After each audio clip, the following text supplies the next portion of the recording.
Sekolah ini tidak hanya peduli dengan pendidikan yang berbasis nilai intelektual semata, tapi bagaimana diajarkan mengintegrasikan spiritual, intelektual, moral sekaligus menjadi kuat padu karakter yang seimbang. Kesempurnaan berproses menjadi pelajar terbentuk di sekolah kami, salah satunya dengan karakter melalui kegiatan. Segala bentuk kegiatan menjadi bukti bahwa SMK Negeri 1 Jember tidak hanya fokus di bidang akademik, tapi juga non-akademik yang dapat mengasah skill, menambah kreativitas, dan membentuk karakter siswa-siswi menjadi generasi yang berprestasi. OSIS adalah satu-satunya wadah organisasi kesiswaan di sekolah untuk mencapai tujuan pembinaan dan pengembangan kesiswaan. Pada prinsipnya, siapapun boleh dan bisa menjadi pengurus atau bahkan ketua OSIS. Dengan menjadi pengurus OSIS, berarti kita diberikan kepercayaan untuk berbuat banyak hal positif demi mengharumkan nama baik sekolah.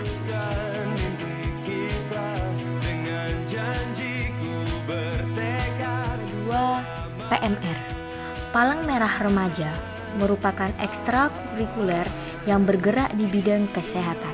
Nah, di SMK Negeri 1 Jember, peran PMR sangat membantu untuk menangani siswa yang sakit, pingsan, cedera, dan hal lain yang berhubungan dengan kesehatan. PMR tidak hanya melakukan kegiatan intrasekolah, tetapi PMR juga melakukan kegiatan di luar sekolah. Dan PMR bertujuan untuk menjadi karakter kepalang merahan agar siap menjadi relawan PMI pada masa depan. Yang ketiga, Rohis atau Rohani Islam. Rohani Islam atau lebih dikenal dengan Rohis merupakan ekstrakurikuler keagamaan di sekolah untuk memperdalam dan memperkuat ajaran agama Islam. Pramuka. Di sini kamu akan dilatih untuk menjadi pribadi yang lebih disiplin dan mandiri. Materi yang diberikan seperti PBB, tali temalis, semapur, dan pioneering. Di sini kami bertujuan yaitu sebagai wadah pembinaan bagi kaum muda Indonesia agar menjadi generasi yang baik dengan cara mendidik mental, moral, emosional, dan sosial.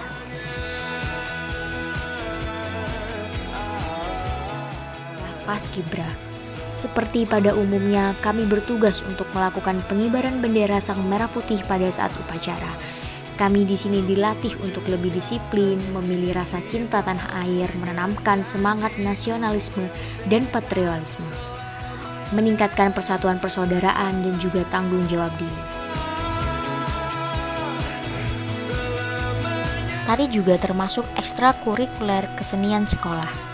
Di sini, para siswa dilatih untuk mengembangkan bakat, potensi, dan kemampuan di dalam bidang tari.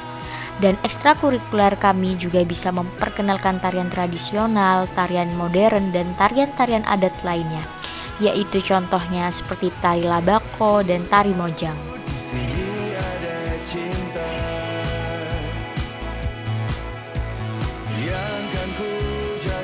Ekstrakurikuler musik di SMK Negeri 1 Jember ada dua, yaitu musik band dan musik patron. Dalam ekstrakurikuler ini, kita akan dibimbing untuk lebih mengembangkan kreativitas dalam bidang musik seperti pelatihan vokal, irama lagu, dan teknik pembawaan musik. PA atau pecinta alam. Ekstrakurikuler yang satu ini sangat cocok bagi kalian yang mencintai alam. Ekstrakurikuler pecinta alam merupakan kegiatan bagi siswa untuk menambah wawasan mengenai lingkungan hidup di sekitar.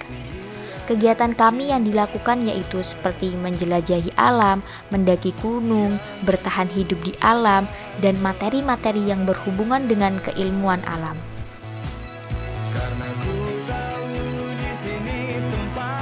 Basket. Ekstrakurikuler ini bertujuan untuk mengembangkan skill di bidang olahraga. Ekstrakurikuler ini juga yang sangat digemari siswa-siswi SMKN 1 Jember.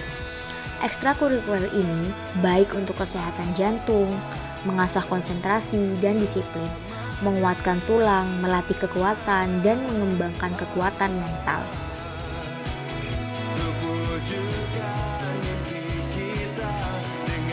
Volley. Ekstrakurikuler volley juga tak kalah menarik dari ekstrakurikuler olahraga yang lainnya.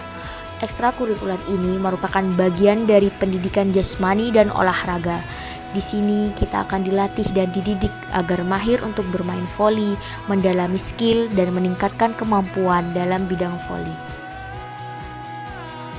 Sepak bola. Ekstrakurikuler sepak bola merupakan sarana bagi siswa untuk berprestasi dalam bidang olahraga. Di sini kita akan dilatih untuk memperdalam teori pengetahuan, skill, dan dilatih untuk menjadi pesepak bola yang mahir.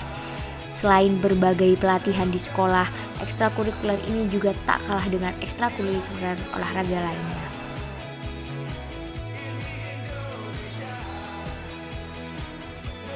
Teater. Kami dikenal sebagai teater kaleng.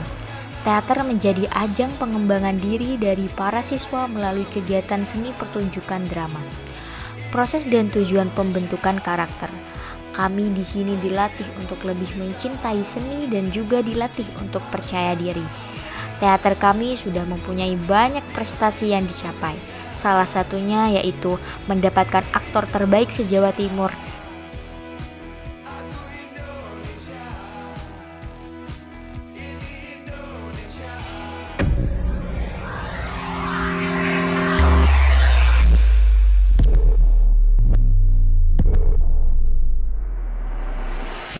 Assalamualaikum warahmatullahi wabarakatuh. Alhamdulillah wa syukurillah wa la haula wa la quwata illa billah. Amma ba'du. Allahumma shalli ala Muhammad wa ala ali sayyidina Maulana Muhammad. Allahumma shalli alaihi. Alhamdulillah pada pagi hari ini kita masih bisa melaksanakan MPLS ini dalam keadaan sehat walafiat. Semoga kita selalu dalam keadaan sehat walafiat. Semoga selalu dalam lindungan Allah Subhanahu wa taala. Itu semua karena rahmat, taufik, hidayah dan inayah dari Allah Subhanahu wa taala. Salawat dan salam kita aturkan ke junjungan kita Nabi Muhammad SAW, karena dengan tuntunan beliaulah kita seperti sekarang ini hidup di dalam dunia yang terang benderang ini. Semoga dengan syafaat beliau membawa kita ke jalan kebaikan fitunya wal akhirah. Amin ya rabbal alamin. Anak-anakku sekalian, siswa-siswi baru SMKN 1 Jember, selamat datang di SMKN 1 Jember. Selamat mengikuti masa pengenalan lingkungan sekolah ini. Semoga kalian bisa melaksanakan dengan baik, dengan tertib, dengan disiplin. Anak-anakku sekalian, kalian sudah bisa masuk di SMK 1 ini, bisa diterima di SMK 1 ini dengan persaingan yang cukup ketat. Oleh karena itu, sepatutnya lah kalian bersyukur kepada Allah. Bagaimana wujud syukurnya kalian? Patuhi tata tertib, aturan atau prosedur di sekolah sesuai dengan apa yang ditetapkan oleh sekolah. Misalnya, selama MPLS ini ikutilah kegiatan MPLS ini dengan baik, sesuai jadwal. Kalau ada tugas, kumpulkan sesuai dengan jadwal juga. Anak-anakku sekalian, semoga MPLS ini membawa kebaikan, memberikan manfaat untuk kalian semua, sehingga membawa kemajuan untuk kalian ke depannya. SMK bisa, SMK hebat, SMK 1 luar biasa. Wassalamualaikum warahmatullahi wabarakatuh. Assalamualaikum warahmatullahi wabarakatuh. Selamat pagi dan salam sejahtera untuk kita semua. Perkenalkan, saya Velia Novianti. Di sini saya sebagai host acara Talkshow Masa Pengenalan Lingkungan Sekolah SMK Negeri 1 Jember tahun pelajaran 2021-2022. Halo peserta didik yang ada di rumah, bagaimana kabar kalian? Tetap jaga kesehatan ya, dan jangan lupa tetap patuhi protokol kesehatan. Baik, pada kesempatan kali ini kita akan membahas sedikit mengenai tema yang sangat bermanfaat untuk kita semua. Dan pada kali ini kita sudah kedatangan seorang pemateri. Beliau merupakan salah satu guru di jurusan Usaha Perjalanan Wisata SMK Negeri 1 Jember. Baik, Ibu, selamat pagi Ibu Lantur. Pagi. Bagaimana kabar Ibu hari ini? Alhamdulillah sehat. Baik, Bu, berbicara mengenai generasi muda, generasi milenial yang dapat dikatakan sebagai ujung tombak suatu bangsa. Nah, bagaimana sih Bu perkembangan karakter generasi milenial saat ini? Baik, terima kasih. Sebelum saya melanjutkan diskusi atau talkshow pada pagi hari ini, saya ingin menyapa anak-anak yang lagi belajar di rumah. Selamat pagi semuanya, salam semangat. Semangat. Luar biasa sekali pada masa pandemi ini kalian tetap bersemangat di rumah untuk mengikuti MPLS yang diselenggarakan oleh sekolah baru kalian. Selamat datang di SMK Negeri 1 Jember.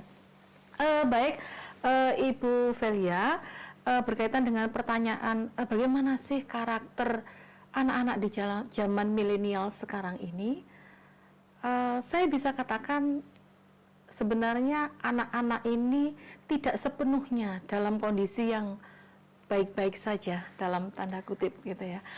Luar biasa sekali tantangan yang harus mereka hadapi pada saat ini. Di antaranya informasi-informasi yang luar biasa yang kita tidak bisa filter, kita tidak bisa sharing mana yang bagus dan mana yang tidak untuk anak-anak. Mereka absorb semua, mereka serap semua. Nah, ini cukup mengkhawatirkan apabila tidak ada pendampingan dari orang tua. Belum lagi tuntutan pembelajaran daring yang sekarang sudah mulai dalam tahap yang sedikit bored, sedikit membosankan. Mungkin anak-anak perlu bertemu dengan temannya, dengan bapak ibu gurunya di sekolah. Nah, itu tantangannya luar biasa sekali. Wah, jadi bagaimana proses membangun karakter di masa pandemi seperti saat ini sangat-sangat penuh tantangan ya Bu ya. Jadi harus ada support dan dukungan dari berbagai pihak, tidak hanya dari sekolah. Betul. Lantas pemerintah sudah mewajibkan para guru memberikan pendidikan karakter di setiap masing-masing pelajaran yang diajarkan. Iya. Nah, definisi dari pendidikan karakter itu seperti apa Ibu? Begini, terkait dengan pencanangan program pemerintah tentang pendidikan karakter, ini sebenarnya sudah dimulai dari beberapa tahun yang lalu, mungkin sekitar sudah tahun 2013 ya, kita juga sudah mulai mencanangkan pendidikan karakter di sekolah. Jadi sebenarnya pendidikan karakter itu tidak hanya dilakukan di sekolah. Pendidikan karakter anak justru tercipta dari rumah. Ketika mulai masa kecil, bagaimana orang tua mendampingi anak untuk menciptakan karakter, sebenarnya disitulah kita sudah mulai menciptakan karakter pada diri anak. Nah, pendidikan karakter di sekolah bisa diberikan oleh bapak ibu guru. Di antaranya, kalau ditanya apa dong yang harus disampaikan dalam pendidikan karakter, sebenarnya pendidikan karakter ini adalah suatu usaha yang disengaja. Jadi ada treatment, ada perlakuan-perlakuan disengaja untuk membentuk suatu individu yang berkepribadian baik sehingga anak-anak nantinya itu menjadi pribadi yang luar biasa, bermanfaat paling nggak untuk diri sendiri, lingkungan, dan negaranya. Baik, jadi memang sangat bermanfaat bagaimana pengimplementasian pendidikan karakter di masing-masing siswa. Betul. Khususnya generasi muda saat ini. Lantas menurut Ibu seberapa efektifkah pengimplementasian pendidikan karakter oleh Bapak Ibu guru di sekolah? Baik, kalau ditanya seberapa efektif, tergantung. Saat ini saya bersama dengan ratusan anak-anak dari berbagai keluarga yang berbeda, dari berbagai latar belakang yang luar biasa dan pasti berbeda, dan pasti terbentuk suatu pribadi-pribadi yang beraneka ragam. Kita coba satukan dalam suatu wadah yang bernama sekolah. Kita coba memberikan treatment-treatment sehingga bisa mengarahkan mereka untuk menjadi atau untuk memiliki karakter-karakter yang kita inginkan. Sebenarnya pendidikan karakter kalau mau dijabarkan banyak, ada sekitar 18 karakter. Ya, tapi di sekolah sendiri kita tekankan mungkin sekitar 5 atau 6 gitu ya, diantaranya nasionalis, kemudian religi, dan sebagainya. Nah, efektifnya bagaimana? Sekarang ayo anak-anak yang di rumah, seberapa banyak motivasi kalian untuk menjadi pribadi yang lebih baik? Karena itu sangat membantu Bapak Ibu guru di sekolah untuk mengajak anak-anak di rumah menciptakan suatu pribadi-pribadi yang positif, ya. Bisa saya kasih contoh ya? Ya, misalnya begini, ketika kecil, anak-anak ingat tidak? Pernah tidak anak-anak tantrum, marah-marah, histeris karena meminta sesuatu dan tidak dikabulkan? Nah, sebenarnya dari sinilah pembentukan karakter itu, ya, karakter itu. Jadi anak-anak, ketika anak menangis, tantrum, ngambek, mogok makan, ketika meminta sesuatu, itu justru jangan diikuti, ya, karena suatu kegiatan yang dilakukan terus-menerus akan menjadi habit, akan menjadi kebiasaan. Kebiasaan yang terus dilakukan akan membentuk suatu karakter. Karakter anak ini akan tantrum kalau menginginkan sesuatu tidak diikuti. Menjadi karakter yang bagaimana? Egois, mudah putus asa, tidak mau berjuang, dan sebagainya. Jadi kalau mau efektif, anak-anak harus sadar diri untuk merubah atau menjadi pribadi yang lebih baik. Baik, jadi memang proses berhasil atau tidaknya pendidikan karakter yang diberikan oleh guru di sekolah itu juga harus ada dorongan dari diri masing-masing peserta didik. Betul. Dan juga lingkungan sekitar, baik keluarga maupun lingkungan masyarakat juga sangat mendukung. Baik Ibu, kemudian bagaimana ya trik atau solusi inovatif nih dalam menggempur karakter-karakter yang semisalkan itu karakter-karakter yang buruk sudah ada di masing-masing peserta didik, yang mungkin sebelumnya berasal dari banyak background yang berbeda. Mungkin bagaimana trik yang bisa Bapak Ibu berikan agar pendidikan karakter itu benar-benar masuk dan menyerap di dalam sanubari masing-masing peserta didik kita. Oke, baik. Jadi begini anak-anak, mungkin sebagian dari anak-anak bertanya-tanya, pendidikan karakter itu mata pelajaran apa ya? Apa ya yang dipelajari apa ya? Mungkin anak-anak bisa membayangkan ketika mata pelajaran matematika, maka yang dipelajari adalah tentang berhitung. Ketika kita belajar tentang bahasa Inggris, mungkin conversation dan sebagainya. Tapi kalau pendidikan karakter, apa yang diberikan? Jadi begini, pendidikan karakter itu sebenarnya teacher center, berpusat pada guru. Maksudnya begini, jadi yang lebih tertanam ke anak-anak adalah suri tauladan. Contoh, ya. Kalau secara teoritis, anak-anak perhatikan, anak-anak tidak boleh menghormat bendera dengan tidak sikap sempurna. Itu verbal. Tapi ketika kita melakukan upacara bersama-sama, guru memberikan sikap hormat yang tegap. Nah, itu justru lebih bermakna untuk siswa. Ya, tauladan. Atau misalnya begini, anak-anak kalau habis makan, kotorannya tidak boleh dibuang di loker. Itu teori.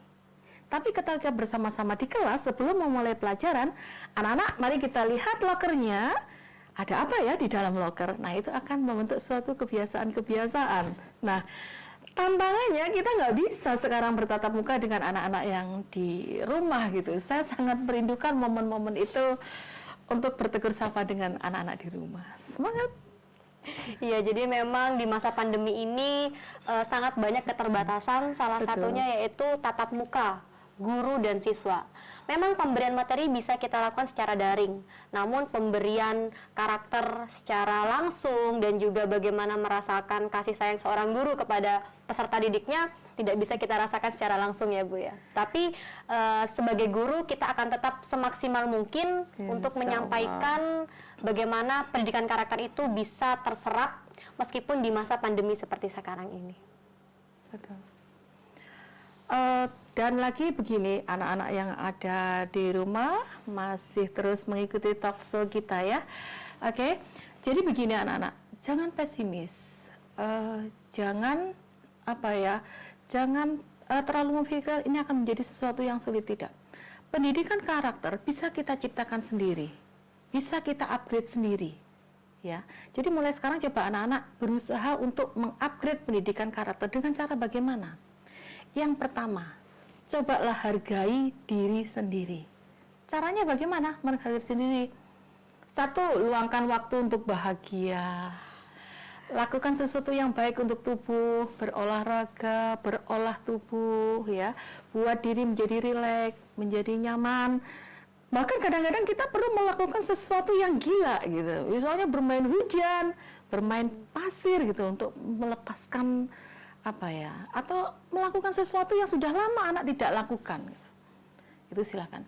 Terus yang kedua, silahkan untuk membentuk prinsip pada diri sendiri, ya. Kalian harus optimis bahwa kalian bisa. You can do it. Kalian optimis yang pertama, bentuk ini dari diri Anda, ya. Kemudian temukan teman-teman baru yang sekiranya memiliki hobi yang sama. Jadi bisa hunting bareng, nongkrong bareng, belajar bersama dan sebagainya. Terus jaga kesehatan. Kemudian kalau ada masalah, jangan dipendam, share saja pada orang-orang yang bisa Anda percaya, gitu ya. Jadi masalah itu tidak ada yang nggak selesai, gitu. Pasti selesai, gitu ya. Terus kemudian berikutnya, cobalah Anda mulai mengenal siapa saya, siapa diri Anda, ya. Caranya bagaimana? Apa keinginan Anda? Bagaimana Anda bersikap ketika Anda menghadapi masalah di rumah? Bagaimana Anda berempati dengan orang lain? Bagaimana usaha-usaha anak-anak untuk mencapai cita-cita? Kendalikan dirinya. Jangan malah terlalu berlebihan. Jangan sedih terlalu berlebihan. Juga jangan terlalu bahagia secara berlebihan gitu ya.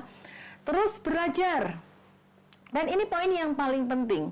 Biasanya kalau saya di kelas, momen ini adalah momen yang biasanya anak-anak gitu ya. Kita harus belajar dari masa lalu, ya. Perbaiki masa lalu kamu. Gitu.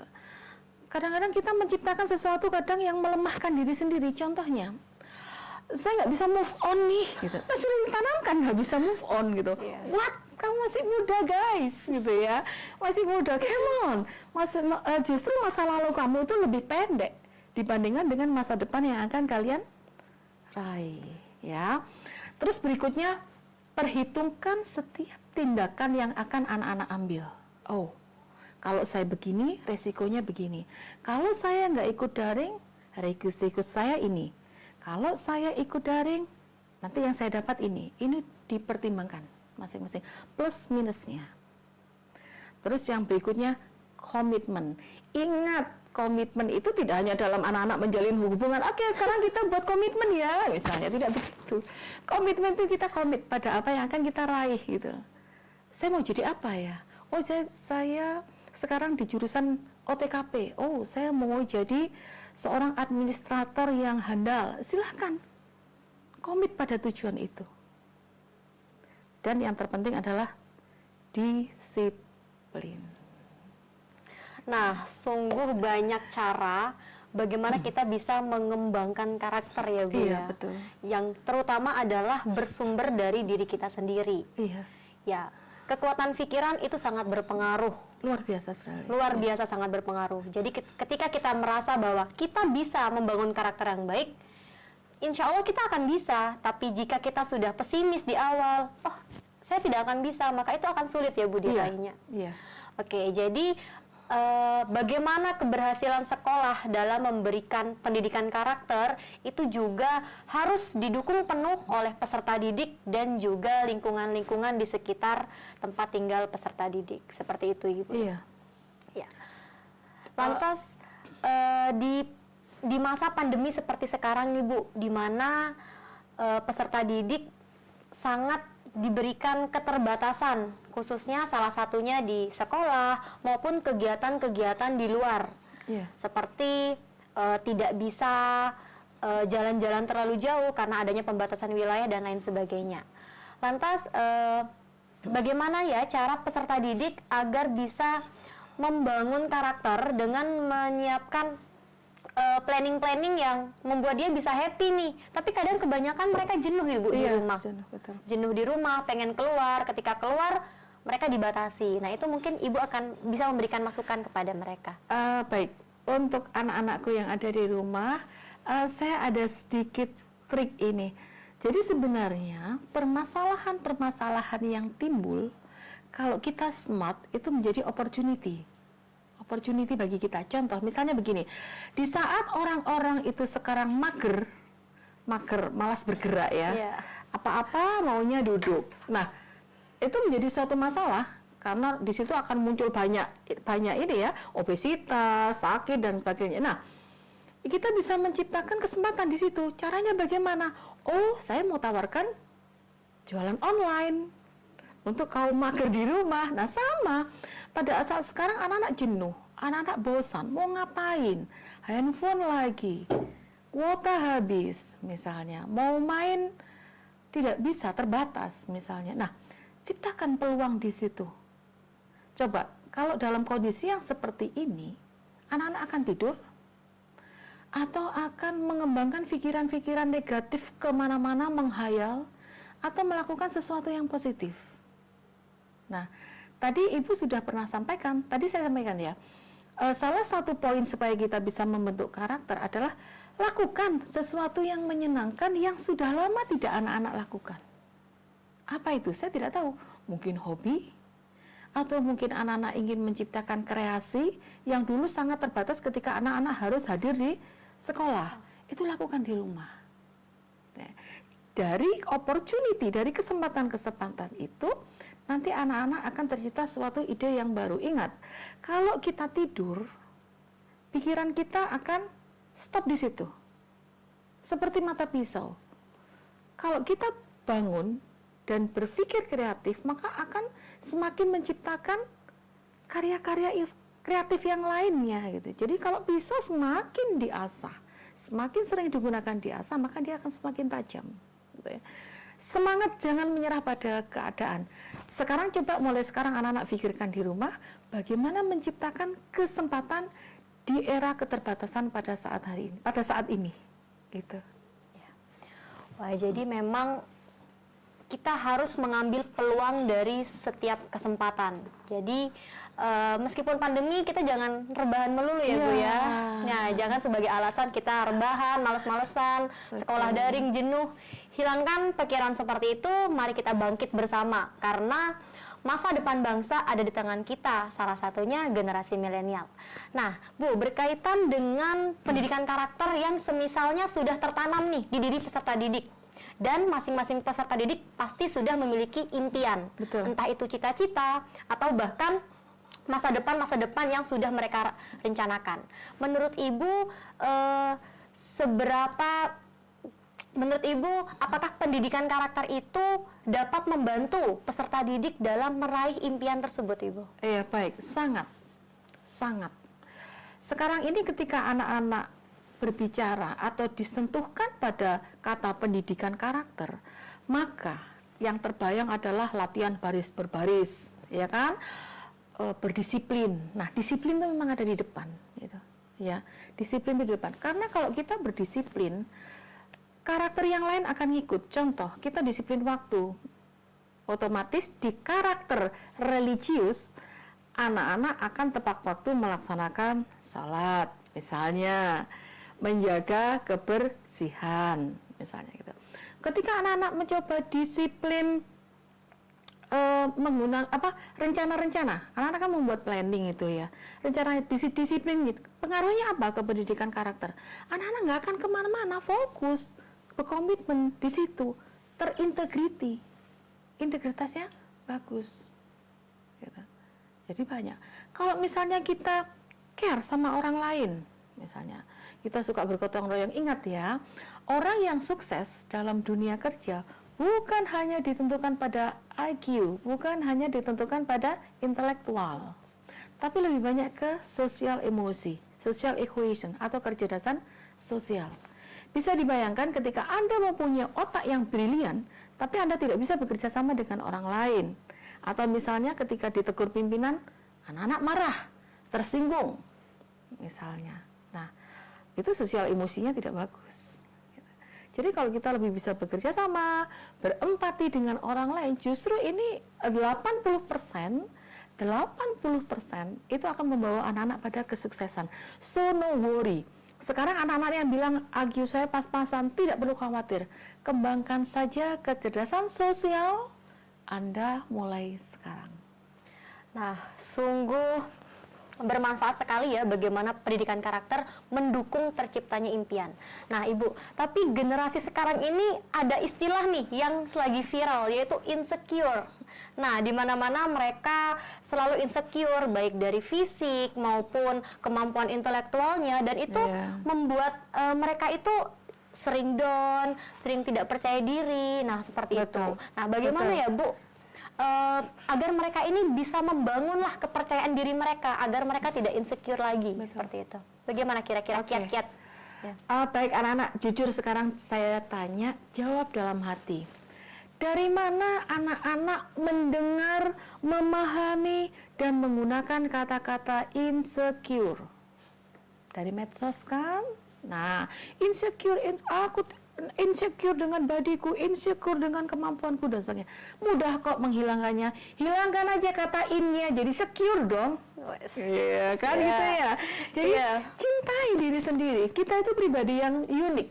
Gak ada satu anak pun yang sama dengan anak yang lainnya. Jadi anak-anak tidak perlu berusaha menyamakan diri dengan temannya. Saya dengan Bu Velia beda. Ya. Yang kedua, anak-anak tidak perlu membandingkan diri sendiri dengan orang lain. Apalagi proses membandingkannya salah. Contohnya begini. Dia cantik, aku kan jelek. Bagaimana mungkin kelebihan dibandingkan dengan kekurangan? Tidak begitu cara membandingkannya. Dia cantik, aku kan pinter. Itu baru seimbang. Begitu caranya. Dia tinggi, aku menarik. Jangan membandingkan kelebihan dengan kekurangan. Dia cantik, aku jelek. Dia pinter, aku bodoh. No. Dia pinter, aku kreatif. Itu caranya untuk menghilangkan kata in dalam kata insecure. Dalam hal apapun. Begitu mungkin ya. Ya, jadi hilangkan kata in dalam insecure. Sama seperti segala hal yang tidak mungkin, impossible menjadi I am possible. Seperti itu ya, Bu. Yes, that's true. Oke, jadi semua yang akan terjadi di kehidupan kalian itu bersumber dari kekuatan pikiran kalian sendiri. Jadi berpikirlah yang positif, kurangi hal-hal yang negatif ataupun berita-berita yang negatif yang biasa kalian tonton setiap hari, seperti itu. Jadi kita harus menyerap semua hal-hal yang berbau positif, baik itu teman yang memberikan energi positif maupun berita-berita di media sosial yang memberikan semangat untuk diri kita. Nah, jadi memang tidak terasa nih Bu ya, sudah 30 menit berlalu, bagaimana kita membahas pentingnya pendidikan karakter di generasi milenial saat ini, di mana semua bersumber dari kekuatan pikirannya, Ibu ya. Iya, betul. Ya, oke. Mungkin di akhir kesempatan ini apa yang Ibu harapkan untuk generasi milenial kita, khususnya untuk peserta didik yang sebentar lagi menjadi calon siswa di SMK Negeri 1 Jember? Oke, baik. Terima kasih untuk anak-anakku di rumah. Sedih sebenarnya Ibu tidak bisa bertatap muka langsung dengan anak-anak di rumah. Jadi begini, setelah mengikuti talk show kita pada pagi hari ini, tidak serta-merta anak-anak harus berubah menjadi karakter yang bla bla bla bla bla, nasionalis, integritas, dan tidak. Perlu pemikiran yang matang, perlu satu langkah yang paling nggak lakukan, langkah yang positif untuk kita berubah menjadi lebih baik. And I'm sure that you can do it. Semangat. Oke, you can do it. Nah, kita sebagai pendidik percaya bahwa kalian bisa, maka kalian juga harus percaya bahwa kalian pasti bisa. Baik, cukup sekian talkshow pada pagi hari ini. Semoga bermanfaat untuk kita semua dan khususnya peserta didik yang ada di rumah. Dan jangan lupa tetap jaga kesehatan, hindari kerumunan, dan tetapkan protokol kesehatan. Terima kasih. Sekian dari saya. Wassalamualaikum warahmatullahi wabarakatuh. See you. See you.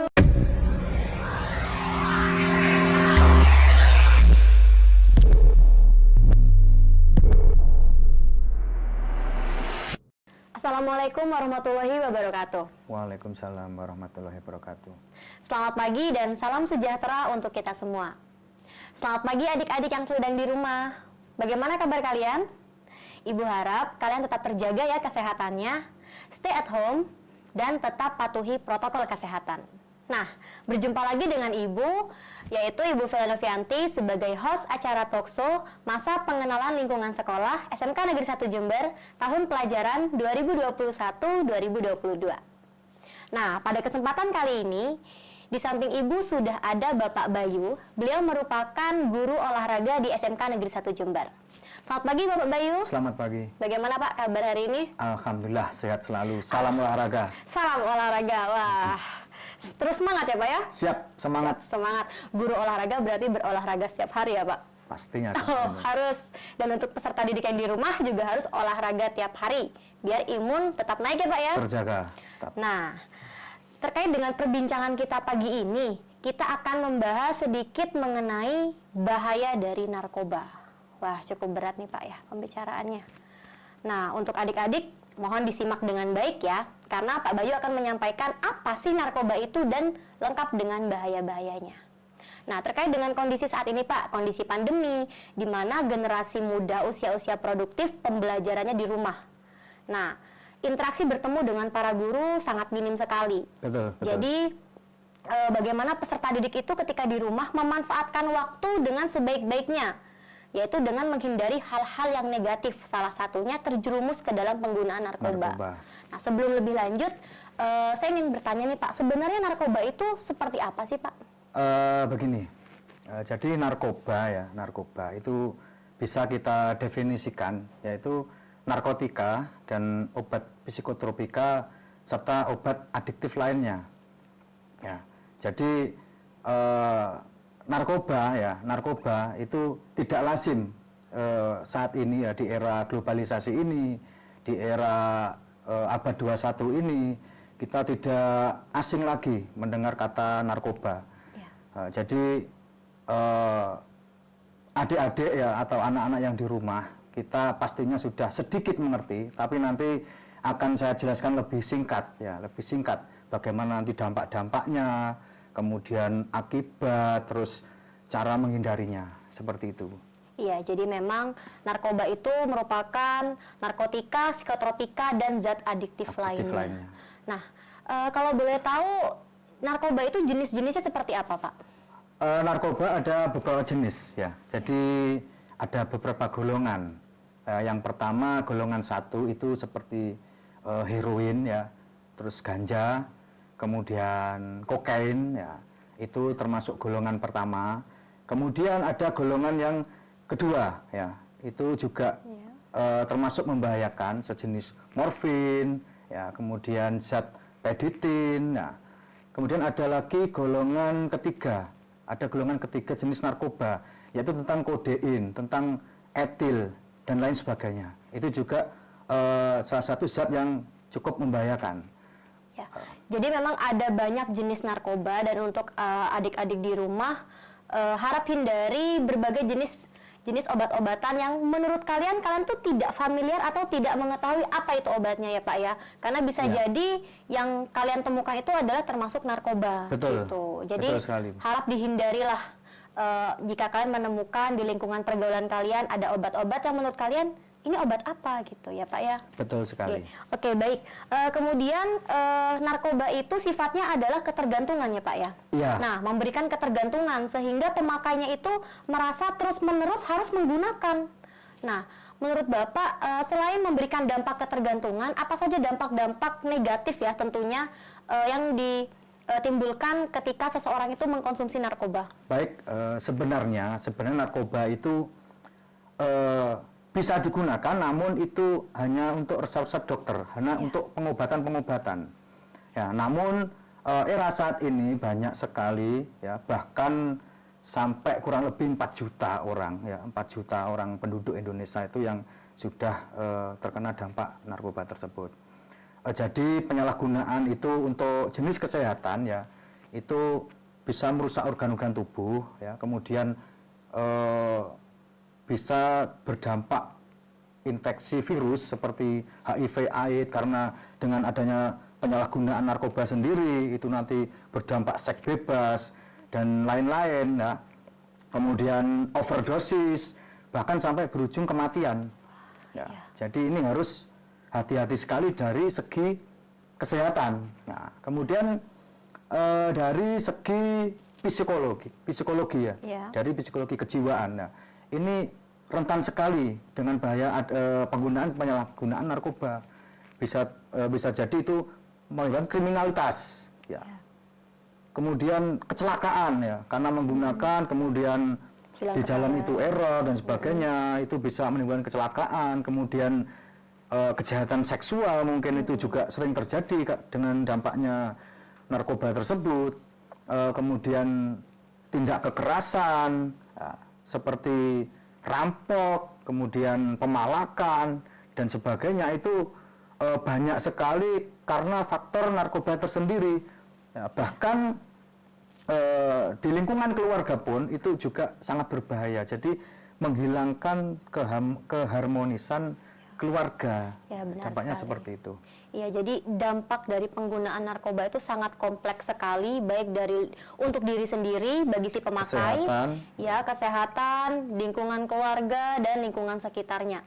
Bahkan juga bagi pengguna narkoba sudah dilarang ya Pak ya, Ya. di negara kita dilarang dan akan berhubungan dengan hukum. Hukum pastinya, Oke, betul, pasti betul sekali. sekali. Jadi untuk peserta didik di rumah harap wajib dah, itu sudah menjadi suatu ketentuan, wajib dihindari yang namanya narkoba. Karena generasi muda saat ini suka coba-coba Pak. Nah itu yang mungkin kadang sulit dihindari. Mereka punya satu teman atau dapat disebut geng lah, atau Ya. perkumpulan teman-teman nongkrong, terus ada satu yang nawarin. Ya. Nah, yang mungkin awalnya dia tidak tahu itu apa, tapi Ya. karena adanya perasaan coba-coba, jadi dia bisa terjerumus. Nah, mungkin bagaimana Pak triknya agar generasi muda saat ini bisa menghindari hal-hal tersebut? Iya, baik. Jadi begini, Bu Feli. Ketika anak-anak, ketika masa remaja itu rawan ya, rentan sekali terkait dengan masalah narkoba ini. Karena kadang usia remaja ya, mereka yang masih jiwanya labil, terus pemikirannya yang masih belum dewasa, rasa ingin tahu ya, rasa ingin tahu bagaimana rasanya, ingin mencoba dan sebagainya. Bahkan di era globalisasi ini, di era abad 21 ini, kita sering mengamati itu pergaulan yang membahayakan itu dari segi pergaulan. Jadi ketika siswa atau anak-anak remaja, anak-anak sekolah itu ketika mereka bergaul dengan orang-orang yang mungkin lebih dewasa dan mempengaruhi, ini silahkan mencoba, ini enak, ini dengan tawar-menawar apa ya istilahnya, pengaruh-pengaruh yang kuat. Nah, akhirnya dengan usia-usia yang labil, rasa ingin tahunya tinggi, akhirnya mencobalah ini saya menyarankan kepada murid-murid, kepada anak-anak khususnya anak-anak sekolah SMKN 1 ini, jangan sekali-kali mencoba narkoba. Sudah jelas itu selain melanggar hukum, itu juga berdampak dari segi moralitas, dari segi psikologi, kejiwaan, bertentangan dengan agama, dan banyak sekali yang harus kita hindari. Ya, jadi dampak narkoba itu bisa membuat seseorang hilang kesadaran. Nah, ketika seorang hilang kesadaran, maka sangat mudah untuk melakukan hal-hal yang dilarang, baik dilarang Betul. agama maupun dilarang Sulit hukum. mengendalikan diri. Iya, sulit mengendalikan diri. Jadi Ketagihan dan sebagainya. perasaan ingin coba-coba itu harap dihindari ya. Betul. Kalian boleh memiliki perasaan ingin coba-coba, tapi usahakan coba-coba hal-hal yang positif gitu. Betul Coba-coba sekali. belajar gitu. Jangan coba-coba mencoba narkoba. Ya, betul. Karena itu bisa masuk Jangan terjerumus. sekali-kali. Karena sudah kita melihat yang sebelum-sebelumnya, harusnya adik-adik, anak-anak itu semuanya Iya. harus tahu, harus memahami apa dampak buruknya. Dan pasti itu baik dengan buruknya, pasti banyak buruknya. Tidak mungkin itu baik. Ya, berkaitan dengan narkoba yang memiliki efek ketergantungan. Nah, yang lagi viral nih Pak di kalangan para remaja, salah satunya adalah rokok. Nah, karena kita sudah tahu bahwa banyak sekali remaja yang bahkan dari SD pun itu sudah mengkonsumsi rokok, Pak. Menghisap ya, lebih tepatnya menghisap rokok. Nah, itu bagaimana Pak tanggapan Bapak terkait kondisi Baik, Bu remaja Feli. saat ini? Kita tidak jarang kita melihat anak-anak usia yang masih bahkan SD yang masih muda sekali, masih usia dini itu di jalan-jalan kadang sudah pegang rokok. Kita sudah tidak jarang sekali menemukan. Nah, itu dampak dari rokok tersebut itu yang membahayakan kita. itu akibat dari merokok mencoba tadi, akhirnya ketergantungan, akhirnya apa? Ketagihan ya, ketagihan. Jadi anak tersebut ketagihan, akhirnya merokok, coba terus. Kadang kalau dihilangkan rokok, mungkin di stop, mungkin dia merasa marah dan sebagainya. Itu tadi akan pengendalian diri tadi. Jadi sulit mengendalikan diri ketika di stop, marah, dimarahi begini. Akhirnya kita harus melakukan pendekatan. Dan nanti ketika anak-anak sekolah ketika kita menemukan ada anak yang merokok dan sebagainya, kita harus mencegah, dan salah satunya harus pendekatan dengan mereka, dan pastinya di sekolah itu nanti akan ada sanksi bagi mereka yang menggunakan narkoba ataupun rokok yang sekarang tidak jarang kita akan temukan. Nah iya, memang penggunaan rokok di sekolah memang sangat-sangat dilarang dan ada sanksi tersendiri dari sekolah yang akan diberikan. Nah mungkin peserta didik di rumah, mungkin salah satu dari kalian ada yang pernah nih mencoba merokok dan mungkin ada yang ketergantungan. Nah mungkin Pak Bayu bisa menjelaskan atau memberikan kiat-kiat bagaimana ya agar siswa didik itu bisa menghindari atau bisa menghentikan ketergantungan terhadap rokok. Mungkin bisa dikasih masukan-masukan atau harus berolahraga atau bagaimana? Ya baik Bu Feli, tips anak-anak untuk menghindari rokok ya, kalau bisa kita budayakan hidup sehat berolahraga, itu satu. Karena kadang perokok berat ya, yang saya amati sendiri karena saya orang olahraga, itu biasanya malas-malasan mau olahraga. Nah ini jadi harus itu olahraga, kita imbangi dengan olahraga. Kemudian pergaulan, ya jangan sampai kita salah bergaul, pilih teman dan sebagainya. Karena kembali tadi seperti anak-anak usia muda, usia remaja itu sangat mudah mengikuti alur-alur pergaulan. Kemudian keagamaan itu harus kita kuati ya, terutama iman dan takwa kepada Tuhan Yang Maha Esa harus kita kuatkan. Kalau bisa kita menghindari hal tersebut, termasuk rokok tadi. Ya, baik. Jadi seperti itu ya teman-teman dan adik-adik yang ada di rumah tentang bahaya merokok dan juga bahaya penggunaan narkoba lainnya. Jadi kami harap kalian bisa pandai-pandai memilah, karena memang sekarang zaman teknologi ya Pak ya. Betul, teknologi betul, sangat mudah diakses, masing-masing dari kalian sudah handal dah dalam mengoperasikan teknologi, baik itu media sosial dan lain sebagainya. Penggunaan internet juga sudah tidak terbatas. Jadi Ibu harap kalian bisa memfilter masing-masing hal-hal apa yang menurut kalian baik untuk diri kalian dan yang buruk ya sudah tinggalkan, seperti itu Pak ya. Nah, berkaitan dengan di masa pandemi nih, di mana interaksi antara sekolah, baik sekolah maupun siswa dengan sekolah dengan guru itu sangat minim sekali. Jadi, kalian diwajibkan untuk belajar di rumah. Nah, ketika belajar di rumah, maka hubungan kalian atau interaksi kalian dengan orang tua itu akan lebih sering ya Pak ya, daripada dengan guru di sekolah. Jadi orang tua kalian di rumah juga merangkap sebagai guru di masa pandemi seperti saat ini. Nah, menurut Bapak bagaimana harusnya peran orang tua nih Pak agar anaknya ini bisa terhindar dari penyalahgunaan narkoba seperti ini? Baik Bu Feli.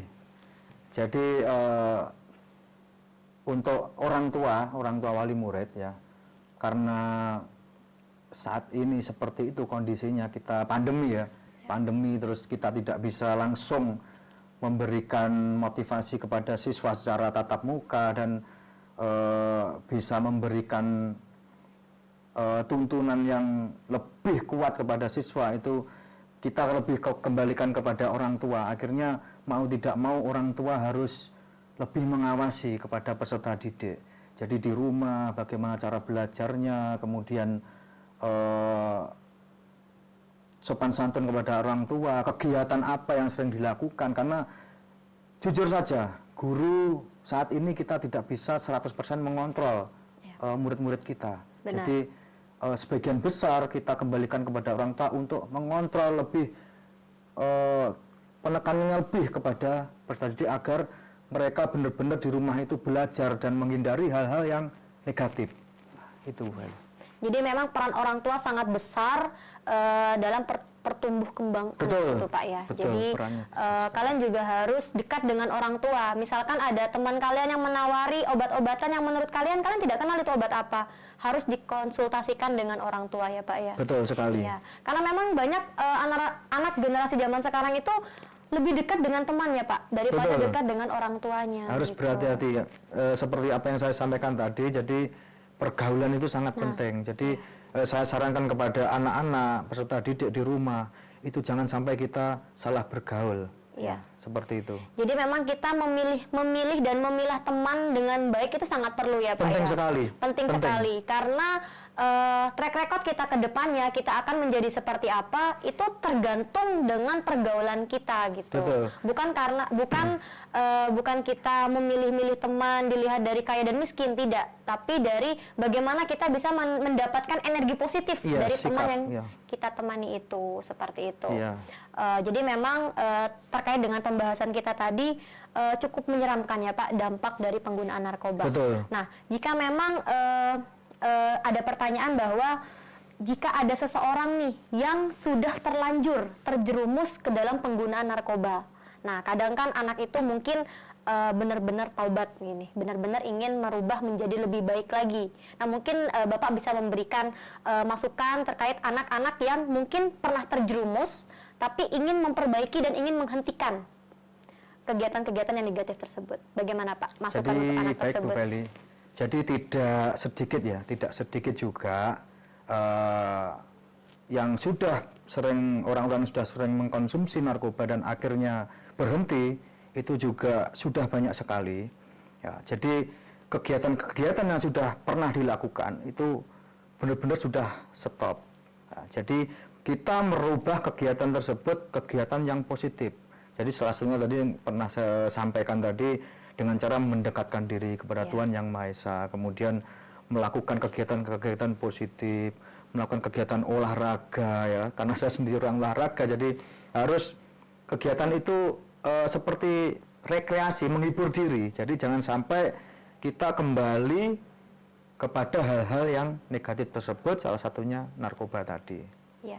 Jadi memang keinginan itu harus berasal dari diri kita ya Pak ya. Diri kita. Dari diri kita sendiri dan harus dipaksakan. Iya. Ya, jadi sesuatu yang positif jika kita paksakan maka lama-kelamaan itu akan menjadi habit atau kebiasaan. Iya. Oh ya sedikit Bu Feli saya potong. Tentang pergaulan ya, yang saya amati atau yang kita amati dari usia remaja itu untuk rasa ingin tahu, untuk mencoba ini bagaimana rasanya, itu kita lebih melakukan pengamatan itu di sisi pergaulan. Jadi kalau kita menemukan barang itu ya seperti narkoba itu, kalau tidak dari seseorang yang orang lain kan kita tidak mungkin. Kita tahu itu dari mana belinya dan belinya itu tidak mungkin kita tahu sendiri. Pasti itu dari segi pergaulan. Ada yang menawarkan, ada yang mungkin pertama tidak beli atau dibujuk atau dirayu-rayu agar mau mengkonsumsi narkoba. Lah itu kita harus waspada seperti itu. Jadi anak-anak harus waspada pergaulan tersebut. Jadi jangan sampai terpengaruh. Lah itu harus yang paling utama itu di segi pergaulan untuk menghindari hal tersebut. Iya, memang pergaulan memberikan efek yang cukup besar, porsi yang cukup besar dalam penyebaran narkoba ini. Utama. Dan bahkan kadang di dalam pergaulan pun untuk memancing anak-anak yang awalnya belum menggunakan menjadi ketergantungan itu adalah memberikan secara gratis gitu Pak ya. Betul. Memberikan secara cuma-cuma, coba dulu Iming-iming, gitu. betul. Jadi memberikan rasa penasaran dan bahkan karena generasi muda ini kan usia-usia produktif ya Pak ya, rasa keingintahuan tinggi. Jadi Betul. apa ya, ketika dihadapkan dengan lingkungan yang mendukung untuk berbuat negatif, maka dia akan mudah terpengaruh seperti itu. Betul. Jadi memang seperti yang Bapak Bayu bilang bahwa pergaulan memberikan porsi yang lebih banyak terhadap tumbuh kembang kalian seperti itu. Jadi memang memilih dan memilah teman serta pergaulan itu sangat penting. Betul ya Pak sekali. ya. Selain dari kondisi keluarga dan juga kondisi di sekolah kalian. Betul. Seperti itu. Nah, Jadi kita sudah bahas nih bagaimana dampak narkoba, bagaimana efek-efek yang akan kita terima baik dari segi kesehatan, mental dan lain sebagainya. Jadi Ibu harap ketika kalian menonton video ini, kalian bisa benar-benar berpikir realistis dan ingat bahwa penyesalan itu terjadinya belakangan. Belakangan. Pasti. Belakangan. Nah, Iya. mungkin ada kalimat terakhir atau pesan yang akan disampaikan kepada peserta didik kita, Pak? Mungkin pesan saya kepada anak-anak, ya, kita semangat belajar, fokus ya, fokus belajar, jangan sampai memikirkan hal-hal yang lain selain belajar. Karena kalian semua penerus bangsa. Ya. Semangat, salam olahraga. Wah, salam olahraga. Jadi memang Pak Bayu ini mengajak kita untuk berolahraga ya Pak ya. Karena memang olahraga memberikan dampak yang cukup banyak. Betul sekali. Baik untuk tubuh kita sekarang atau tubuh kita yang nanti ya Pak ya. Karena dengan olahraga kita bisa menghindari dari penyakit obesitas dan penyakit-penyakit lainnya lah. Salam olahraga ya Pak ya. Salam olahraga. Ya, Semangat. untuk adik-adik di rumah, meskipun sekarang masa pandemi dan kalian mayoritas ada di rumah, tetap olahraga nggak perlu keluar ya Pak ya. Bisa kita lakukan dalam rumah. Bisa. Bisa, banyak kok tutorial-tutorial di YouTube bagaimana berolahraga di dalam rumah. Ya. Nah, kalian bisa memanfaatkan waktu dan keadaan yang ada. Nah, semoga gimana Bapak? Pastinya kalau kita melakukan hal yang positif Ya. seperti berolahraga, itu nanti saya yakin pasti hal-hal yang negatif akan Setuju Pak, setuju. Jadi ketika kita melakukan hal positif, maka Ya. hal negatif akan dengan sendirinya terlupakan. dan Ya. tidak mendekat gitu. Jadilah remaja yang Selain penuh siap. dengan positif gitu ya Pak ya. Siap. Oke, untuk adik-adik di rumah semoga kalian terhindar dari hal-hal yang negatif dan terus tumbuhkan pola pikir yang positif, teman-teman yang positif dan lingkungan juga yang positif ya Pak ya. Betul sekali. Oke, semoga bermanfaat video dari kami dan Salam olahraga. Terima kasih. Wassalamualaikum warahmatullahi wabarakatuh.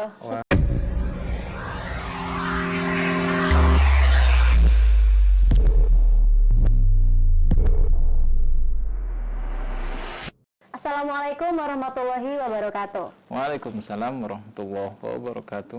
Selamat pagi dan salam sejahtera untuk kita semua. Halo peserta didik yang ada di rumah, tetap semangat kan? Dan jangan lupa tetap dijaga kesehatannya, stay at home, dan tetap patuhi protokol kesehatan. Baik, berjumpa lagi dengan saya Vera Novianti sebagai host acara talkshow Masa Pengenalan Lingkungan Sekolah SMK Negeri 1 Jember tahun pelajaran 2021-2022. Nah, pada pagi hari ini di samping saya sudah dihadiri oleh Bapak Ainul Yakin. Beliau merupakan guru pendidikan agama Islam di SMK Negeri 1 Jember. Selamat pagi Bapak Yakin. Selamat pagi Bu Felia. Assalamualaikum warahmatullahi wabarakatuh. Waalaikumsalam warahmatullahi wabarakatuh. Bagaimana kabar Bapak pagi ini? Alhamdulillah sehat walafiat. Alhamdulillah. Nah, pada kesempatan kali ini kita akan berbincang sedikit nih Pak mengenai Boleh. toleransi Boleh. agama. Nah, karena kita tahu bahwa peserta didik di SMK Negeri 1 Jember terdiri dari beberapa agama yang dianut. Jadi, kita harus saling memberikan toleransi. Nah, sebelum lebih jauh, apa sih maksud dari kata toleransi itu sendiri, Bapak? Ya, saya awali ya Bu Felia. Ya. Bismillahirrahmanirrahim. Assalamualaikum warahmatullahi wabarakatuh. Anak-anakku sekalian yang ada di rumah ya. Semoga kita selalu diberikan kesehatan dan kelancaran dalam mencari ilmu di SMK Negeri 1 Jember. Amin. Kita lihat dulu Bu Felia, toleransi itu apa ya sebelum kita berbicara lebih banyak lagi tentang toleransi. Intinya toleransi itu menghormati pendapat pihak lain, ajaran pihak lain walaupun kita ya tidak setuju selama itu tidak bertolak belakang dengan prinsip akidah ya. Toleransi itu adalah mundur selangkah demi mencapai hubungan harmonis. Mundur tetapi tidak mengorbankan prinsip ya Bu Felia. Nah, dan jadi dengan adanya toleransi kita bisa lebih menghargai agar hubungan kita antar sesama manusia lebih harmonis. Iya, selama tidak bertabrakan Ya, dengan selama prinsip tidak akidah. bertabrakan dengan akidah kita. Nah, terkait dengan agama yang ada di Indonesia. Indonesia terdiri dari beberapa agama. Dan jangan sampai masyarakat Indonesia merasakan menjadi kaum minoritas maupun kaum mayoritas. Kita semua sama. Jadi bagaimana Pak? Dengan adanya toleransi antar umat beragama sehingga kita semua ini tidak membeda-bedakan antara satu dengan yang lainnya. Ya, maka dari itu kita kan hidup di tengah-tengah masyarakat yang beraneka ragam keyakinan, budaya dan sebagainya ya. Kita legowo mengikuti keadaan sesuatu ya, Bu Fel, tetapi demi mencapai yang jauh lebih baik dan tidak mengorbankan prinsip. Jadi itulah bukti luasnya ilmu, bagaimana kita menggunakan ilmu menyesuaikan dengan lingkungan kita. Nabi ada contoh Bofel yang kita contoh toleransi Nabi tauladan Nabi itu. Muhammad. Bahkan Islam ini beliau namai Al-Hanafiyah Samhah, ajaran yang lurus tapi penuh toleransi. Jadi terkadang ada sesuatu yang tidak terlalu lurus menurut keyakinan seseorang, tapi sebenarnya itu ya bisa untuk demi toleransi Bofel ya. Sebuah pertanyaan dulu Bu Fel ya, kenapa manusia itu harus bertoleransi? Begitu Bu Fel. Kenapa Islam ini harus bertoleransi khususnya ya? Kita di Indonesia ini ada bermacam-macam agama dan keyakinan ya. Jadi sejatinya manusia itu mendambakan kedamaian. Kita semua mendambakan kemaslahatan. Tanpa toleransi tidak akan ada kemaslahatan. Tanpa toleransi kemajuan itu tidak akan tercapai. Bagaimana kita bisa tenang dalam beribadah ketika kita di tengah-tengah masyarakat kita selalu ada keributan dan sebagainya. Itu sebetulnya kembali lagi kepada kita ya, kebaikan itu kembali lagi ke kita. Kita ambil contoh bagaimana tingginya nilai toleransi yang dimiliki Nabi Muhammad SAW dan yang diajarkan oleh beliau atau dicontohkan oleh beliau. Salah satu yaitu ketika terjadinya perjanjian Hudaybiyah ya.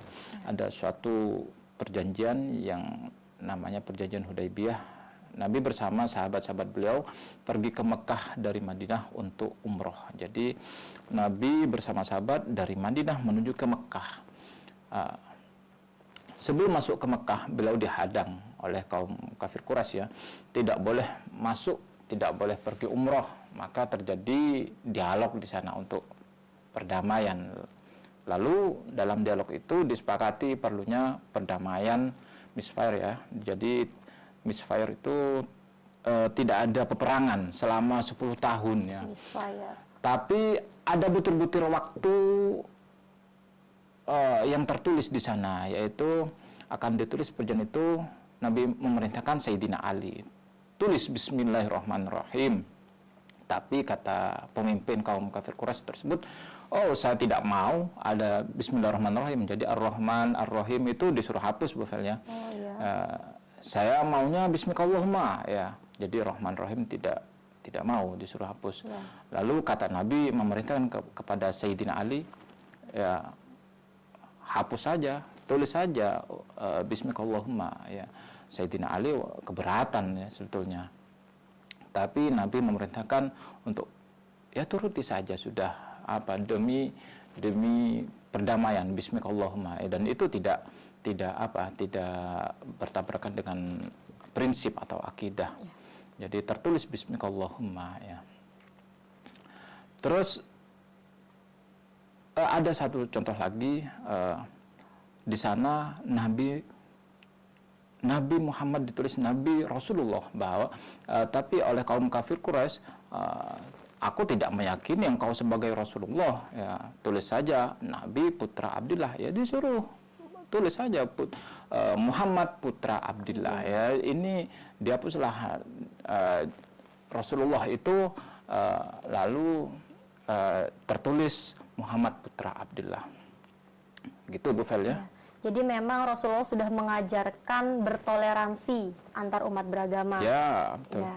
Jadi memang kita sebagai umat Nabi Muhammad juga harus meniru suri tauladan beliau dan menjadikan beliau sebagai panutan.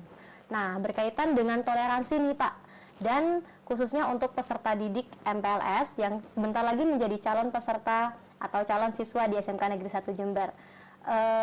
Mereka secara langsung maupun tidak pasti akan berinteraksi dengan sesama teman. Ya. Baik yang sesama beragama Islam maupun yang berlainan agama. Nah, mungkin ada masukan nih atau saran-saran dari Bapak bagaimana cara untuk mentoleransi atau bertoleransi di lingkungan sekolah nih Pak? Iya, manusia itu kan kalau di ajaran Islam Bu Fel ya, ada 3 kategori ukhuwah ya. Jadi ada ukhuwah ukhuwah diniyah ya, ukhuwah Islam ya. Jadi ukhuwah itu persaudaraan anak-anakku sekalian ya, menjalin persaudaraan dengan sesama Islam. Yang kedua ukhuwah watoniyah, yaitu menjalin persaudaraan sesama satu bangsa ya. Kebetulan nih bangsa kita kan tadi sudah disampaikan ada berbagai macam suku bangsa, berbagai macam keyakinan, agama dan sebagainya. Yang ketiga yaitu ukhuwah basyariyah, yaitu persaudaraan yang berkaitan dengan kemanusiaan. Yang namanya manusia ya, selama itu menjadi manusia apapun agamanya kita harus toleransi dan sebagainya. Jadi begitu orang yang berlainan keyakinan dengan kita, orang yang berlainan agama dengan kita, mereka tidak akan membaca Al-Quran kita, Bu Fel ya, tidak akan membaca hadis-hadis Nabi Muhammad dan sebagainya. Apa yang mereka baca? Yaitu akhlaknya kita, Bu Fel. Ya, kan begitu, Bu Fel ya. Benar. Oke, jadi memang kita wajib bertoleransi, baik itu di lingkungan sekolah maupun di lingkungan sekitar tempat tinggal kita. Nah, masih tetap terkait dengan toleransi nih Bapak. Seperti guru terhadap muridnya dan juga sebaliknya. Nah, menurut Bapak, bagaimana sih kiat-kiat agar kita nih sebagai guru bisa memberikan toleransi baik dalam hal keagamaan maupun dalam hal kegiatan yang lainnya? Karena di masa pandemi seperti sekarang itu sepertinya banyak siswa yang sudah mulai jenuh ini Bapak. Mulai jenuh, nanti alasannya ketika tidak mengerjakan tugas, Bu, saya masih mau ngaji, padahal pada saat itu jamnya jam pelajaran. Ada banyak siswa yang menggunakan alasan keagamaan untuk tidak menyelesaikan alasan sekolahnya. Nah, bagaimana Pak masukan untuk para siswa? Ada pekerjaan yang baik tapi belum tentu tepat untuk dilakukan, kan begitu Bu Fel ya. Jadi kalau apalagi itu dijadikan sebagai alasan ya. Jadi semua itu sudah kalau kita mengerjakan sesuai waktunya itu enak. Ya, yang tidak tepat itu terkadang kita menjadikan alasan suatu pekerjaan yang baik tapi tidak tepat pada waktunya. Terkait dengan guru dan murid, ini ada contoh lagi Bu Fel ya, saya contohkan lagi. Jadi satu perbedaan bukan hanya saat ini saja Bu Fel ya, tetapi sudah terjadi sejak dulu. Contoh lainnya yaitu dalam hal fikih kita ketahui ada 4 madhab ya, dan itu menyatakan perbedaan pandangan. Ada madhab Syafi'i, Maliki, Hambali dan Hanafi. Dan subhanallah Bu Fel ya, dengan berbeda pandangan, saya tidak pernah tuh baca buku Imam Malik ya, protes kepada Imam Syafi'i. Ya, Imam Malik itu Imam Malik itu adalah gurunya Imam Syafi'i ya, jadi Imam Syafi'i itu adalah muridnya Imam Malik. Padahal Imam Syafi'i itu adalah murid sejatinya Imam Malik ya. Kenapa? Tidak pernah tuh Imam Malik, wah kamu sudah saya ajari ya, tapi setelah saya ajari kamu berani mendirikan madhab sendiri, kan begitu ya? Tidak. Jadi silahkan untuk murid-muridku sekalian, kalian kembangkan potensi kalian. Kalian harus melebihi guru-gurunya di situ. Jangan Anda, benowis toleransi aku, biar aku juara 10 aja, biar temanku yang juara 1. Bukan toleransi itu namanya ya. Jadi itu tadi terkait dengan keagamaan. Ada ukhuwah Islamiyah. Yang kedua yaitu ukhuwah watoniyah. Yang ketiga ukhuwah basyariyah, bagaimana kita sesama manusia, sesama umat Islam, sesama persaudaraan di dalam bangsa, kita tetap menjalin persaudaraan yang baik. Ya, benar. Jadi memang kita harus melaksanakan toleransi, baik toleransi dalam kehidupan beragama maupun kehidupan sosial, tapi harus menempatkan yang benar dan yang tepat. Seperti itu ya. Jadi semoga peserta didik bisa memahami ya toleransi kita yang benar dan tepat. Nah, berkaitan dengan toleransi seperti yang Bapak katakan, selama tidak bertentangan dengan akidah. Berarti ada beberapa toleransi yang memiliki batasan-batasan nih Bapak. Nah, mungkin bisa dijelaskan kepada peserta didik sekalian batasan-batasan toleransi seperti apa yang dianjurkan di dalam agama. Iya, tadi sudah saya jelaskan anak-anakku sekalian yang ada di rumah ya. Selama itu tidak bertabrakan atau sampai melanggar prinsip akidah. Contohnya ya ketika ada perayaan hari Natal ya, cukup kita ya berbuat baik saja, berbuat baik. Tidak perlu kita ikut ke dalam gereja, ikut merayakan hari Natal tersebut, ya tidak perlu. Dan juga sebaliknya ya, kita ketika kita Idul Fitri ya, tidak perlu kita memaksakan teman kita yang berbeda agama, ya ayo kamu harus ke rumah saya, ya, kamu tidak perlu. Kamu nggak pakai membuat banner ucapan selamat kepada saya Idul Fitri, ya tidak perlu ya, semua itu ada prinsip masing-masing ya. Ya, jadi memang kita tetap di dalam batasan-batasan toleransi, di dalam toleransi yang benar dan juga yang tepat. Nah, selain itu Bapak, ketika di masa pandemi seperti sekarang ini, pembelajaran daring jarak jauh, khususnya para guru juga memberikan banyak toleransi kepada siswanya, baik dari jadwal pengumpulan tugas dan lain sebagainya. Tetapi juga sebagai peserta didik harusnya bisa lebih menghargai toleransi yang diberikan. Ya. Bukankah seperti itu nih Bapak ya? Ada satu contoh Bu Velia, murid kita, kita ada salah satu murid kita yang sudah lulus dulu. Ya. Saya menyaksikan sendiri dia berbeda agama ya dengan teman-teman pada umumnya. Tetapi yang non-muslim ini, mohon maaf, yang non-muslim ini selalu mengantar temannya ke sholat duhur di musola SMK Negeri 1 Jember. Saya sampai mengamati, loh, kamu kenapa kok selalu mengantar? Iya Pak, biar teman saya semangat dalam beribadah, saya antar.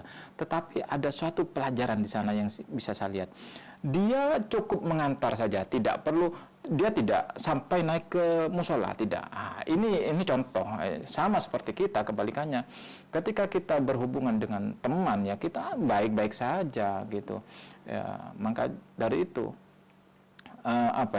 kita harus menggunakan ilmu dalam bertoleransi, tidak toleransi buta ya, kita menamakan toleransi, ikut upacara keagamannya ini kita ikut, mereka ikut juga ke perayaan hari besar kita, tidak seperti itu Bu ya.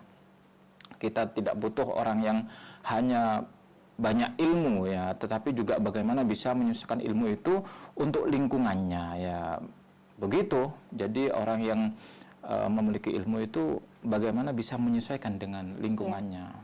Jadi kita bisa bertoleransi, tapi kita juga menyesuaikan situasi dan kondisi yang terjadi.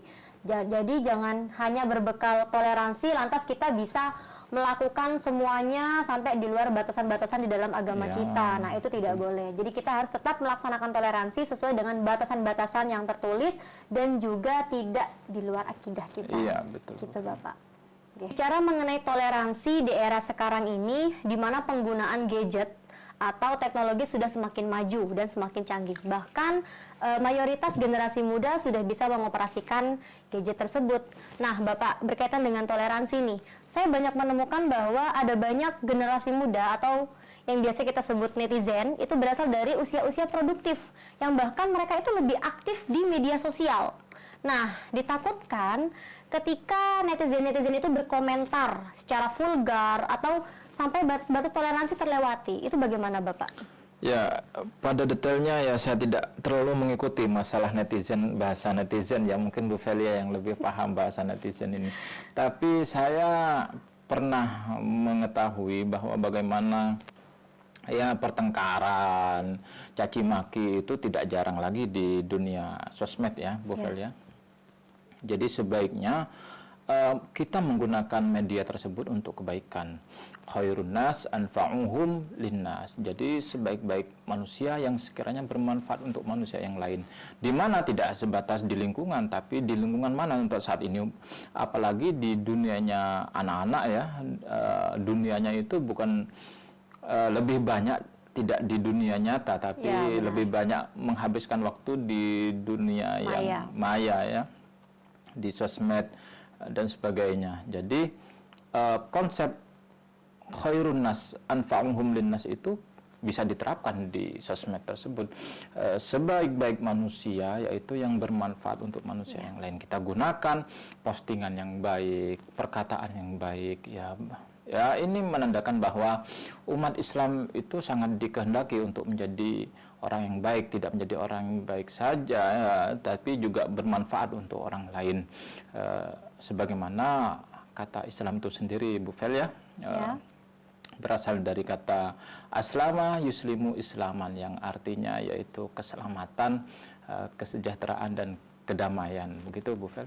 Iya, jadi memang cukup disayangkan bagi para peserta didik yang mungkin pernah terlibat di pembicaraan yang negatif di media sosial. Jadi kami harap dihentikan, kita hanya akan mengikuti yang positif-positif saja ya, karena toleransi tidak hanya kita lakukan di lingkungan nyata seperti saat ini, tapi juga kita jaga di lingkungan dunia maya kita. Jadi harus kita jaga, gunakan kata-kata yang baik, kalimat-kalimat yang santun, karena itu juga bisa mengimplementasikan atau menggambarkan diri kita seperti apa. Begitu Bapak ya. Menjadi orang baik itu ada dua macam, Bu Fel, ya. Secara vertikal maupun secara horizontal, ini harus sama-sama dilakukan. Baik secara vertikal yaitu hubungan kepada Allah, ya. Jadi hablum minallah, jadi berhubungan dengan Allah, ya, kita menjadi orang yang baik, tetap taat, patuh kepada Allah dan sebagainya. Dan juga secara horizontal, bagaimana sesama berkehidupan sosial, ya. Maka dari itu tadi sudah saya sampaikan, lingkungan kita itu bukan hanya lingkungan kampung atau yang nyata. Lingkungan kita itu di sosmed itu bagian dari lingkungan. Maka terkadang ada orang yang mencontohkan ngupload di YouTube video dan sebagainya, motivasi tentang perbuatan baik, ya, sedekah direkam dan sebagainya. Tergantung niatnya. Kalau diniati tidak riya, diniati untuk memotivasi orang lain, ya boleh, ya. Atau ada santunan dan sebagainya, atau ada lagi tutorial cara penyembelihan hewan kurban dan sebagainya di video.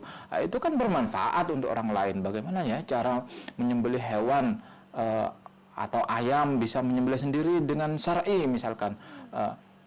Untung ada uploadan yang bermanfaat. Ini kan sudah bermanfaat untuk orang lain, dan itu selama itu dimanfaatkan, maka pahala itu mengalir sampai manfaat itu sampai selesai dimanfaatkan lagi, seperti itu. Ya.